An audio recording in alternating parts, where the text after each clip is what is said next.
साधु संत है हमारे, लेकिन फिर भी बाबा साहब के अनुयायी है। ये ठेकेदारी प्रथा खत्म होनी चाहिए, जिससे कि एम्प्लॉय का जो मैं डॉक्टरी की किताब पढ़ रहा हूँ, मैं 12 पढ़ूंगा मास्टर हो जाऊंगा मैं जैसे। और मैं दिल्ली विश्वविद्यालय में कार्यरत हूँ था। बहुत ज़्यादा बदलाव, क्योंकि उस टाइम में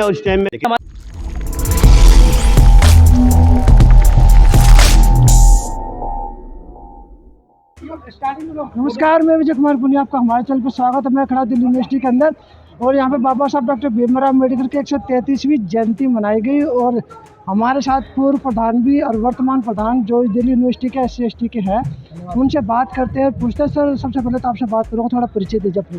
मेरा नाम मनोज कुमार है, मैं शामलाल कॉलेज में एज ए सेक्शन ऑफिसर के नाते से कार्यरत हूँ। दिल्ली विश्वविद्यालय SC/ST एसोसिएशन है जो हमारी, ये एसोसिएशन के नाते से मेरे जो है अध्यक्ष की जिम्मेवारी है। और आज जो कार्यक्रम हम लोगों ने करा, ये कार्यक्रम हम लोगों ने बाबा साहब को समर्पित, बाबा साहब की याद में किया। बाबा साहब को पूरा देश जान रहा है, पूरा देश मान रहा है। 133वीं वर्षगांठ पे भी जिस व्यक्ति को याद किया जा रहा है, वो व्यक्ति कितना व्यक्तित्व, उसके कितना महत्व है, ये आप समझ सकते हैं इस बात से आप सर। तो कुछ और बता के बाबा साहब को लेकर दो बातें, एक ऐसी जो समाज जाने और उसको फॉलो भी करे। देखो, मैं सबसे बड़ी बात ये कहता हूँ, मेरी विचारधारा किसी से भी मिलती हो, मैं किसी भी संगठन में कार्य कर रहा हूँ, लेकिन जहाँ मेरे बाबा साहब का कार्यक्रम हो, मेरे को वहाँ उपस्थित होना चाहिए। मेरे को कम से कम दूसरे की बात भी सुननी चाहिए, केवल मेरे को अपनी बात नहीं कहनी चाहिए, मेरे को दूसरे की बात भी सुननी चाहिए और उस कार्यक्रम में जरूर जाना चाहिए। चाहे वो ये हमारे साधु संत है ना जी, साधु संत है हमारे, लेकिन फिर भी बाबा साहब के अनुयायी है। ये हमारे प्रधान जी हैं, लेकिन फिर भी बाबा साहब के अनुयायी है। साधु संत को कहाँ होना चाहिए? मंदिर में, है ना जी, परंतु वो यहाँ पर क्यों? बाबा साहब के अनुयायी है। तो मैं ये मानता हूँ, मैं चाहे किसी भी समाज से हूँ, मैं चाहे किसी भी जाति से हूँ, मैं चाहे किसी भी पद में हूँ, मेरे को जहाँ पे बाबा साहब का कार्यक्रम हो, उसको सफल बनाने के लिए अपनी तरफ से कभी मैं अपना, देखो मैं आपको सीधी बताऊँ, वो व्यक्ति कभी भी ये नहीं कह सकता जो अपनी करता है। वो व्यक्ति कैसे अपनी कह सकता है? जो अपनी करेगा वो क्या काम करेगा, क्योंकि वो तो अपने मन में लगा हुआ है। वो मेरा ये आग्रह आपके चैनल के माध्यम से कि जहाँ पर भी बाबा साहब का कार्यक्रम हो, यदि हम बाबा साहब को मानते हैं, हम उसके अनुयायी हैं, हमने उनको माना है, उनके ब्याह पे आज हमारी नौकरियां हैं। भागीदारी कितनी है SC/ST वालों की दिल्ली यूनिवर्सिटी के अंदर? भागीदारी को लेकर जहाँ तक मेरी बात है, देखो अभी हमारे को आयोग के अंदर हमारे अध्यक्ष नहीं थे, बहुत दिक्कतें आ रही थी हमारे को, परंतु सरकार ने आयोग के अंदर हमारे किशोर मकवाना जैसे हमारे जो SC/ST आयोग के, उन्होंने जो है SC आयोग के अध्यक्ष के नाते से उनकी नियुक्ति की है। अभी महीना भर भी नहीं हुआ, उनसे हमने आग्रह किया, वो तुरंत भागे चले आए कि मैं विश्वविद्यालय के अंदर आऊँगा और विश्वविद्यालय के अंदर मैं जरूर मिलने आऊँगा आप सब साथियों से। तो ये कितनी बड़ी बात है, इससे मनोबल बढ़ता है, हम जैसों का भी समाज का मनोबल बढ़ता है। इतनी बड़ी बड़ी अथॉरिटी बैठी थी यहाँ, अथॉरिटी को मैंने तो अपने वक्तव्य में वहाँ खड़े होकर मंच से कहा कि भाई जिस समय व्यक्ति प्रताड़ित होता है, वो कहता है तेरे को कोर्ट में देख लूँगा, चिंता मत कर। वो कहता नहीं कहता, ऐसे हम क्योंकि कारगर हैं, हम मजदूर लोग हैं, चाहे सफाई कर्मचारी हो, चाहे वो एक AR हो, चाहे वो DRO यूनिवर्सिटी के अंदर, सब के सब मजदूर हैं, सब के सब कर्मचारी हैं। जब भी उनके किसी भी तरह का अहित होता है, वो कब से पहले कहाँ भागता है? आयोग में भागता है। अपने उसको पता है मैं तेरे को वहाँ देख लूँगा आयोग में, तूने मेरे साथ अनजस्टिस किया है, तेरे को मैं आयोग में देख लूँगा। वो क्यों कहता है? क्योंकि उसको पता है, उसको विश्वास है अपने आयोग के ऊपर। वो इस करके अब हमारा आयोग है, हम उससे अपने काम कराएंगे। अभी किशोर मकवाना जी हमारे साथ थे, आदरणीय आलोक कुमार जी हमारे साथ थे। आलोक कुमार जी विश्व परिषद का काम देखते हैं, लेकिन वो फिर भी समरसता के कार्यक्रम में बैठे हुए थे यहाँ पर। क्यों? 2045 का रोड मैप बार बार बोला जा रहा था यहाँ पर, क्या चीज़ है?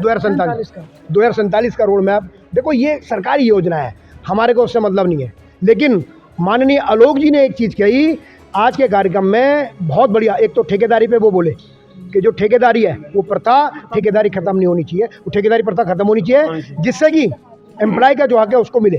नंबर 2, उन्होंने ये कहा जब तक SC समाज आरक्षण के बारे में नहीं मना करेगा, तब तक उसको SC समाज को उसका हक मिलना चाहिए और SC समाज को जो उसका हक है वो मिलना चाहिए। ये उन्होंने कहा। रिजर्वेशन जो है वो अधिकार है, वो अधिकार है हमारे को अधिकार दिया बाबा साहब ने।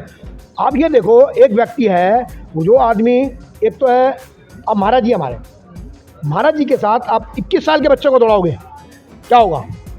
अब एक आदमी को आपने दिया ही नहीं आज तक, वंचित है, उसको दिया ही नहीं आपने आज तक, जब देने का समय लेने का समय आया तो उसको कह रहे तो स्पर्धा में आ जा, कहाँ से आ जाएगा वो? एक आदमी 52 साल का वो 21 साल के बच्चे के साथ दौड़ में जीत जाएगा? तो सर मेरा ये आग्रह है आपके चैनल के माध्यम से, मैं ये बताना चाहता हूँ कि ये जो कार्यक्रम हमने किया, ये एक तरह से हमने पूरी यूनिवर्सिटी को दिखाया है कि दिल्ली विश्वविद्यालय का जितना भी SC/ST एम्प्लॉई है वो सब यूनाइट है, वो सब एक है, वो सब बाबा साहब में आस्था रखता है, इस संस्था के अंदर आस्था रखता है। ये मेरा छोटा भाई इधर आ भाई, इधर आ, ये मेरा छोटा भाई, ये सफाई कर्मचारी है यहाँ पर, ये सफाई कर्मचारी के नाते से काम करता है, सुबह से यहाँ पर झाड़ू लगा रहा है, मेरे साथ खड़ा है ना, मेरा भाई है ये। तो जब इसका हक है उसको इसका हक नहीं मिलेगा तो वो कहाँ जाएगा? ये देखो ना जी, हर आदमी चाहता है कि मेरे को सम्मान मिले, हर आदमी चाहता है मेरे को मेरा अधिकार मिले, हर आदमी चाहता है मेरे को इज्जत से रोटी मिले, क्यों नहीं चाहता? हर आदमी की ज़रूरत है वो। तो मेरा ही आपके चैनल के माध्यम से फिर दोबारा मैं कह रहा हूँ, निवेदन है कि इस बात को हमने एक प्रयास करा, एक प्लेटफॉर्म पे हमने अथॉरिटी तक बात रखने का प्रयास करा है, हमने समाज को जागरूक करने का प्रयास करा है कि बाबा साहब ऐसे व्यक्तित्व हैं जो हमें कितना कुछ दे के गए हैं। देखो, लोगों को अगर कार्यक्रम नहीं करोगे ना जी, लोगों को जानकारी नहीं होगी। आप देखो बार बार आप कोई भी ग्रंथ पढ़ते हैं, कोई गाथा पढ़ते हैं, आप उसके अंदर मास्टर हो जाते हैं। सपोज करो मैं डॉक्टरी की किताब पढ़ रहा हूँ, मैं बार पढ़ूंगा मास्टर हो जाऊँगा मैं, जैसे डॉक्टर धनंजय थे हमारे आए थे। वो आजकल चर्चा पहले के संविधान खतरे में भी बोला जा रहा है, कह रहे कि हेगड़े ने बोला कि 400 सीट पार होगी तो संविधान को बदल देंगे।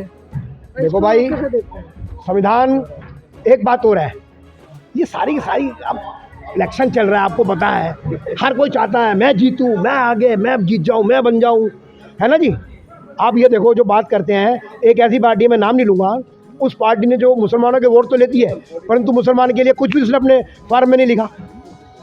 आप देखो ना सर, उसने एक शब्द नहीं, जो उसका नोट पैड जो उसने अपना पूरा वोट दिया है, उसने एक शब्द उसमें लिखा कि भाई मैं इस जाति के लिए इतना कार्य करूँगा, नहीं लिखा उसने, और उनका वोट उसको सबसे पहले चाहिए। तो मेरा आपसे ये आग्रह है, किसकी तरफ इशारा? मेरा किसी की तरफ इशारा नहीं है, मैं बता रहा हूँ आपको, मेरे को कोई मतलब नहीं, किसी पार्टी से कोई मतलब नहीं हमारे को। हम ये चाहते हैं हमको हमारा हक दे दो, हमारे को किसी पार्टी से कोई लेना देना नहीं है। हम ये कहते हैं हमारा हक है, हमें दे दो, दूसरे का हक भी मत मारो। हम ये कहते हैं, हम ये नहीं कहते कि इसका हक मार के हमारे को दे दो। क्यों भाई?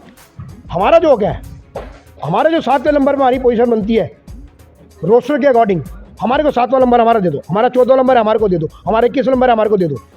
हम ये कभी भी नहीं कहेंगे कि जी मेरा जो है जी मेरे को दे दो जी, पहले मेरे को दो जी, नहीं, जिसका जो हक बनता है उसको हक दो, परंतु हमारा हक नहीं मानना चाहिए। बाबा साहब की बातों को फॉलो होना चाहिए, आप जो बिल्कुल होना चाहिए सर। देखो आपको बताऊं मैं, अगर बाबा साहब की बात को फॉलो नहीं करोगे ना जी, अराजकता फैल जाएगी देश के अंदर, अराजकता। अरे भाई, संविधान से तो देश चलता है, कोई भी देश हो उसके लिए अगर संविधान नहीं होगा, है ना जी, कोई एक रोड मैप नहीं होगा, आप कैसे चल दोगे? सपोज करो आपको जाना है यहाँ से मथुरा, आपका रोड मैप ही नहीं है, कैसे जाओगे आप? ऐसे एक देश को चलाने के लिए उसका संविधान जरूरी है, उस देश को चलाने के लिए, उसको बताने के लिए कि तेरे को अगर तू ये गलती करेगा तो तेरे को इसको यहाँ पनिश किया जाएगा।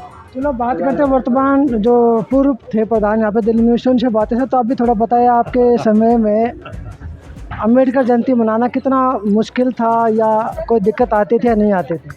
पहले मैं अपना परिचय दे दूँ। हाँ, मेरा नाम कृपाल सिंह है और मैं दिल्ली विश्वविद्यालय में कार्यरत था, लेकिन 10 साल हो गए मुझे रिटायर्ड को।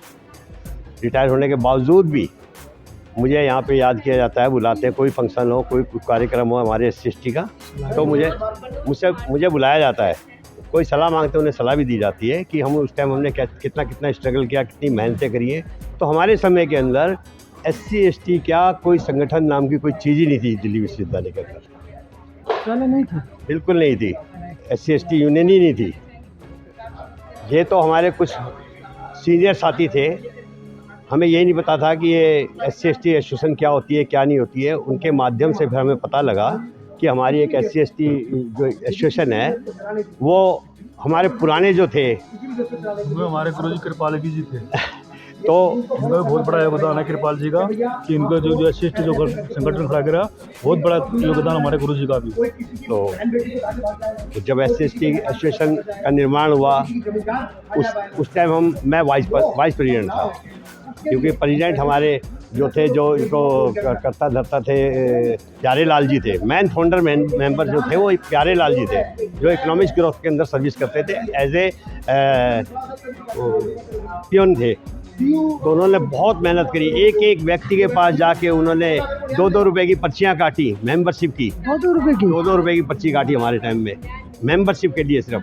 हर कॉलेज में वो उनके पास बाइक थी, बाइक के ऊपर वो अपनी लेटर मतलब सप्लाई करते थे। हर कॉलेज के अंदर जाते थे, वहाँ जाके पूछते थे कौन SC का है, कौन ST का है।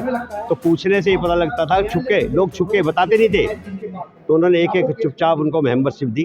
2-2 रुपए की मेंबरशिप करने के बाद जब सारे कर्मचारी जब मेंबर बन चुके थे, बनने के बाद उन्होंने प्यारे लाल जी ने इस संस्था का रजिस्ट्रेशन करवाया। रजिस्ट्रेशन करने के बाद इसका इलेक्शन हुआ। इलेक्शन करने के बाद जो प्यारे लाल जी थे वो अध्यक्ष थे इसके एसोसिएशन के, और हमारे एक नाम दिमाग से बरवाला साहब थे एक, वो बरवाला साहब अध्यक्ष बने थे और ये जनरल सेक्रेटरी बने थे, सॉरी। तो उस वक्त हमें इतना ज्ञान नहीं था। उसके बाद धीरे धीरे एक्सपीरियंस हुआ। उसमें मुझे वाइस प्रेसिडेंट लिया गया। मैंने उसका दायित्व निभाया। दायित्व निभाने के बाद मैं बहुत साल में चलता रहा इसके साथ। उसके बाद उनका देहांत भी हो गया, हमारे जनरल सेक्रेटरी प्रेसिडेंट का। उसके बाद फिर इलेक्शन आए तो और भी कई सारे मतलब जनरल सेक्रेटरी और प्रेसिडेंट बने। लेकिन उसके बाद हमें कई सालों के बाद प्रेसिडेंट बनने का मौका मिला। उसके बाद हमने अपना कार्य किया। एक चीज़ और बताओ, अभी जो आज वर्तमान में आप खड़े, आपको सम्मान भी मिला यहाँ पे, 10 साल आपको रिटायरमेंट हो गया, अब आपको कैसा लग रहा है कि यहाँ पे कि पहले से काफ़ी बदलाव आपको लग रहा है या वैसे ही चल रही काम? ज़्यादा बदलाव है आज की डेट में, बहुत ज़्यादा बदलाव, क्योंकि उस टाइम में और इस टाइम में जागरूकता बहुत ज़्यादा आई है समाज के अंदर। बहुत समाज जागा है, जागरूकता आई है। आज की डेट में जागरूकता जब ज़्यादा आई है ना, तो अब SC/ST के जो ऑफिस के ऊपर, जो SC/ST ऑफिस जो हमारा, उसके ऊपर ही बड़ी दावेदारी की जा रही है कि ये इलेक्शन के अंदर भाई ये ऑफिस जो है उसके अंदर ही हमारी दावेदारी पूरी है। तो जो ऑफिस ही मिला था वो भी हमने ही बहुत मेहनत करी, उसके अंदर स्ट्राइक करी, सब कुछ किया, उसके बाद जाके ये दफ्तर मिला गया। तो आपके कहने का मतलब ये है कि अब जो है दूसरे समाज के लोग भी अपनी एसोसिएशन में आ रहे हैं? बिल्कुल, SC/ST है, ये तो हमारा है ही है, SC/ST तो है। अगर OBC भी आना चाहे तो उसके लिए कोई रुकावट नहीं हमारे यहाँ पर। लेकिन OBC की एसोसिएशन एक अलग एसोसिएशन है यहाँ पे, वो अपना काम कर रही है। उनका आयोग भी अलग है, उनकी एसोसिएशन भी अलग है। इसलिए हमारी जो संस्था है ये SC/ST ओनली SC/ST के नाम से है। SC और ST के ही लोग मतलब इसमें मेंबरशिप ले सकते हैं। तो हमने अपने टाइम में बहुत कार्य किया, बहुत ज़्यादा कार्य किया हमने। आज भी मुझे मानते हैं लोग इस बात के विषय में कि भाई जो बंदा कृपाल सिंह जो थे प्रधान थे यहाँ पे, जो वो कार्य कर गए, शायद उसका मुकाबला कोई कर नहीं सकता इस वक्त। और कर रहे हमारे मनोज जी हैं, इसलिए अध्यक्ष हैं। बहुत मेहनत कर रहे हैं, ये अच्छा बोलते भी हैं, बहुत मेहनत कर रहे हैं, अच्छा बोलते हैं, वक्ता अच्छे हैं, ये काम भी अच्छे कर रहे हैं। हम जैसों को याद करते हैं समय समय पर। ये बहुत बड़ी बात है इनके लिए, हमारे लिए। तो ये थे पूर्व प्रधान भी थे और वर्तमान प्रधान, दोनों से मैंने बात की। दिल्ली यूनिवर्सिटी के अंदर जो हालात थे उनकी चर्चा की, उन्होंने बातें बताई है। तो मैं विजय कुमार पुनिया, मुझे दीजिए इजाज़त, धन्यवाद।